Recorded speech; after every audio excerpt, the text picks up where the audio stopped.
পাকিস্তানে ট্রেন ছিনতাইয়ের পিছনে রাষ্ট্রীয় শক্তি জড়িত থাকা নিয়ে সন্দেহ। ট্রেন ছিনতাই বিশ্বের বিরল ঘটনা, তবে 1977 সালে মালুক্কান বিচ্ছিন্নতাবাদীরা সফলভাবে এটি করেছিল। পাকিস্তানে বেলুচিস্তান লিবারেশন আর্মি অর্থাৎ BLA ট্রেন ছিনতাইয়ের সামরিক ও গোয়েন্দা দক্ষতা প্রশ্নবিদ্ধ। ট্রেন ছিনতাই নিখুঁত সময়, রেল নেটওয়ার্কের বিশদ তথ্য ও সমন্বিত লজিস্টিকদের উপর নির্ভরশীল। BLA এর মতো বিদ্রোহী গোষ্ঠীর পক্ষে চলন্ত ট্রেন ছিনতাই কঠিন, কারণ এতে উন্নত গোয়েন্দা নজরদারি ও সামরিক প্রশিক্ষণ প্রয়োজন। হামলার স্থানগত নির্ভুলতা রাষ্ট্রীয় সহযোগিতার ইঙ্গিত দেয়। BLA এর একক প্রচেষ্টায় এটি সম্ভব হয়নি, বরং এটি একটি বৃহত্তর রাজনৈতিক উদ্দেশ্যের অংশ।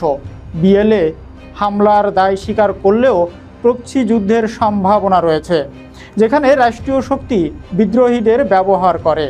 ট্রেন ছিনতাইয়ের পিছনে রাষ্ট্রীয় পৃষ্ঠপোষকতা ও গোয়েন্দা সহায়তা ছিল বলে মনে করা হচ্ছে, যা সাধারণ বিদ্রোহের কার্যক্রমের চেয়ে অনেক বেশি সমন্বিত ও কৌশলগত।